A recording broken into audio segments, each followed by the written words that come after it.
What's your plan? What are you doing next? What are you doing What are you next? You should doing know next? by now. You should know by now. What are you doing next? What's your next? plan? You should know by now. What should you know by now? Do you ever feel like everyone else got the manual for life except you?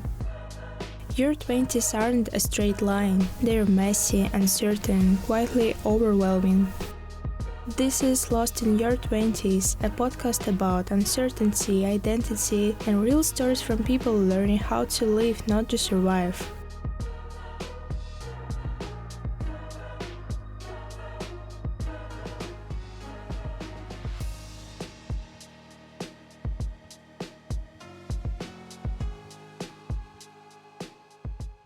Hey, welcome back to Lost in Your 20s. I'm Karima, and today I don't really know how to start this episode, so I guess I'll just start honestly. Lately, I've been thinking a lot about how little we actually see of each other, like how much of someone's life is visible on the surface and how much of it's completely hidden behind a smile and a laugh and I'm fine. And I keep coming back to this idea of a mask. Not a literal one, obviously, but the kind we all wear in different ways, like the one we put on when we don't know how to explain how we're really feeling. The one we wear when we don't want to be a burden or when we think nobody would understand anyway. And the more I think about it, the more I realize this isn't rare, it's not unusual, it's actually kind of normal, so we all do it. We all have moments where we show up in the world as a version of ourselves that feels safer than the real one. So sometimes it's small things, like pretending you're just tired when you're actually overwhelmed, or laughing at something when you don't really feel like laughing just because everyone else is. And sometimes it goes much deeper than that. There was a situation I found out about not too long ago. I wasn't personally close to the person. I didn't know them myself, but I knew some of their friends. After they passed away, I ended up talking with them. And what stayed with me wasn't the details of what happened, but something they kept repeating. They kept saying, "We had no idea. Like, we were with him every day, we talked all the time, we thought he was okay." And that hit me in a really strange way because it shows just how powerful the mask can be. How someone can be surrounded by people, laughing, joking, existing in a group, and still feel completely alone inside. Not because people didn't care, but because they didn't see. Or maybe because he didn't let them see. And I don't say that in a blaming way. I don't think it's about blame at all. I think it's about how complicated it is actually to be seen. Because it's not just about someone asking, "Are you okay?" It's about whether we feel safe enough to answer honestly. And most of the time, we don't. We learn early on how to function or how to be fine, how to keep things light, how to not make things awkward, how to not make people worry, and over time that becomes automatic. You stop even realizing you're hiding something. It just becomes part of who you are. And I think that's what scares me the most. Not that people are sad sometimes, but that they can be going through something really heavy and still appear completely normal from the outside.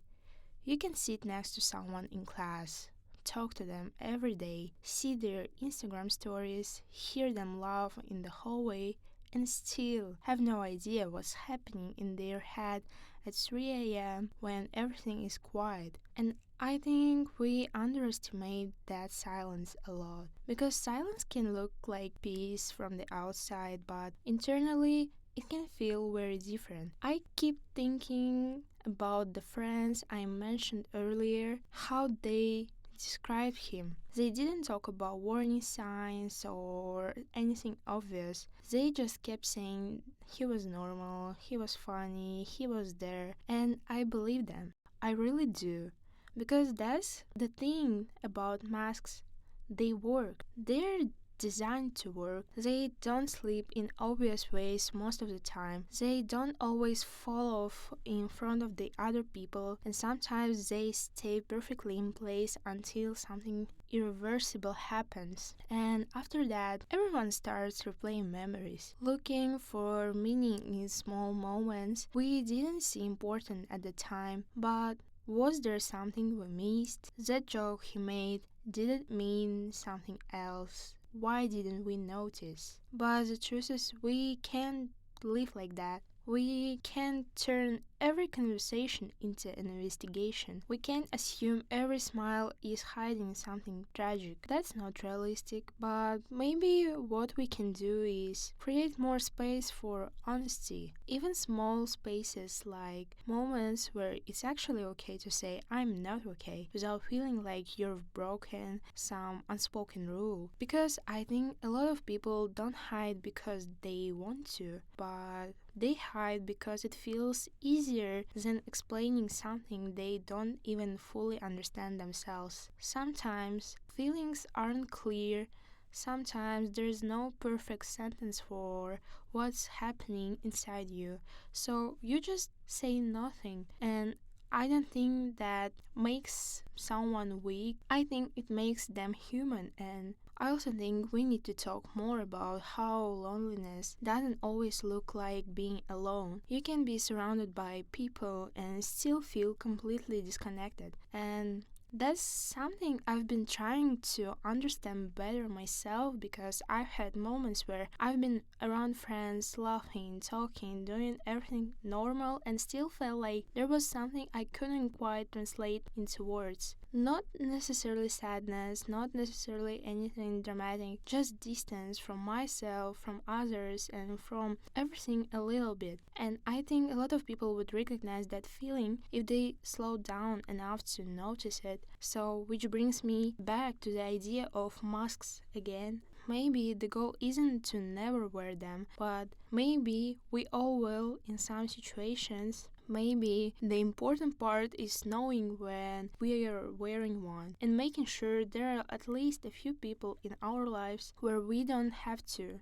People where we don't have to perform being okay, and people where silence doesn't feel dangerous, people where honesty doesn't feel like too much. I don't think that's easy to build. I don't think it happens quickly, but I think it matters more than we realize, because we never really know what someone is carrying, and I think that's something I want to keep in mind more in my own life, not in a paranoid way, but just in a more aware way, to check in, to listen properly, to not assume, and also to be honest with myself when I'm not okay, even if it's imperfect, because I think the mask gets heavier the longer you wear it, and sometimes you don't even realize how heavy it's become until you finally take it off. So yeah, I guess this episode is just a reminder for me, or maybe for anyone who's listening to, that what we see of people is never the full story, and that being fine isn't always the same as being okay. So, thanks for listening, and I'll talk to you in the next episode.